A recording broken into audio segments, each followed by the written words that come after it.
My name is Mark Konrad, and I'm the Executive Director of Global Importune. It's a nonprofit human rights organization, originally based in Philadelphia, Pennsylvania, but now I'm here in London, Ontario. One of the most common questions that people ask me is, how did you get involved in human rights and what you're doing here? And I like to talk about basically my childhood and saying, first of all, I was born in 1955. Yes, I'm an old guy. I'm born in 1955, July 17th, actually, on 1955, which is the exact day that Disneyland actually opened. So Disneyland and myself are both the same age. So I was born in 1955 in Philadelphia, Pennsylvania. The thing about that is that I was never involved in the civil rights movement or the anti-war movement or things like that. I was just a normal childhood, quite frankly. I went to school and I was never involved in politics or anything while I was in Philadelphia during the 60s and 70s, which were really turbulent times, obviously. But for whatever reason, I was just being a normal person. And I think it was my first foray into politics and understanding what was happening around me. The Nixon administration, the Watergate scandal. Now, to many people who don't know about the Watergate scandal or may not be from the United States, Richard Nixon, the president at that time, was involved in a scandal, whereas he and his administration were involved in a cover-up, which where they had people breaking into the Democratic National Convention in 1972. Richard Nixon was a Republican candidate at that time. He was president. He was running for re-election. It eventually led to his political downfall, which was in 1975, I think, where he resigned and was left office. But my point is that up until that time, I was never really interested or involved in anything at that time about politics. One of the things is I would see people demonstrating and protesting on television. I couldn't figure out, well, I mean, what is it? How are they doing this? What was it all about? So at that time, I think that was my first inkling of actually things happening.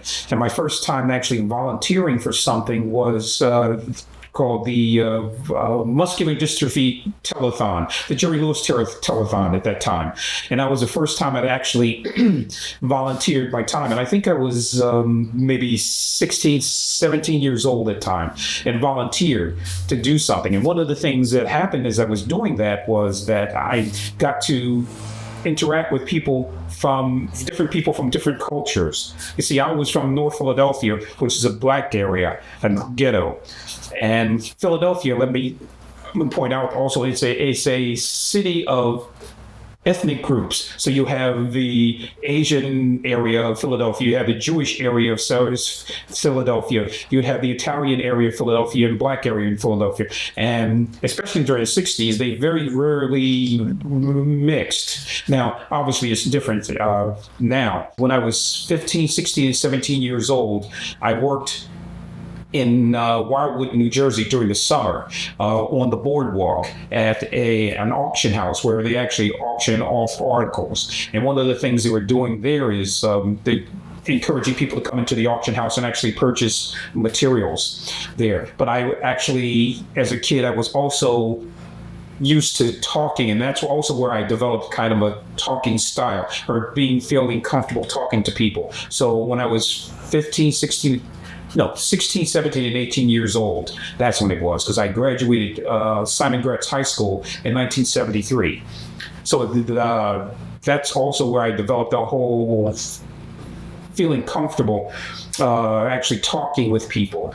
So 1976, as I said, so I began working and volunteering for a number of different organizations at that time, getting involved in demonstrations and just as a participant, a sign holder.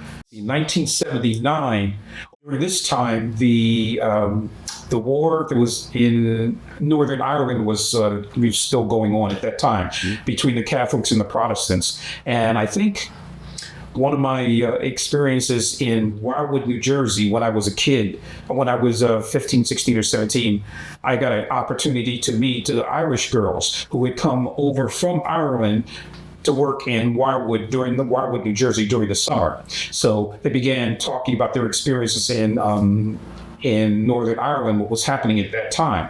And so I found that really interesting. This is my first foray into meeting someone from an international standpoint and finding out there's a much wider world than the North Philadelphia ghetto that I was in. So I met and talked to them, and I was actually corresponding them once they went back to Northern Ireland. The reason I mentioned that is that I was working in a Wanamaker's department store in 1978, I think, or 79. And I decided for whatever reason that I was going to take some time off. And so I actually went to to England, and I went to visit them in Northern Ireland. So it was my first time I actually been out of the country. And I hitchhiked up through Scotland and then into Northern Ireland at that time, and had a chance to meet with and talk to people in Northern Ireland and find out and talk about which was called the Troubles at that time. So I had the opportunity to talk to them and learn about what was happening from both sides of the experience that I had in Northern Ireland. And so I actually worked for about 2.5 years in the unemployment office, the Office of Employment, actually, for the state of Pennsylvania at that time. And this is during the Reagan administration, where people began losing their jobs. So it was a very interesting job in a sense that I got to meet people who were coming in collecting unemployment.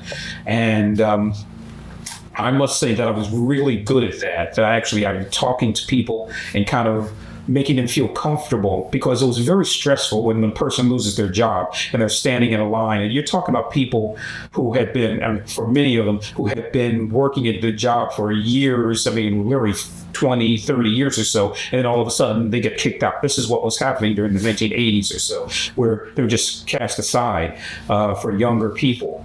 So there were a lot of people who were traumatized. I got really good at actually talking to people and listening to people as well while they were while they were on the unemployment line, coming on at that time it was a weekly basis, where they would actually come and actually sign a form, and then they would actually have to prove that they had been doing an active job search. And so I would kind of interview them for that.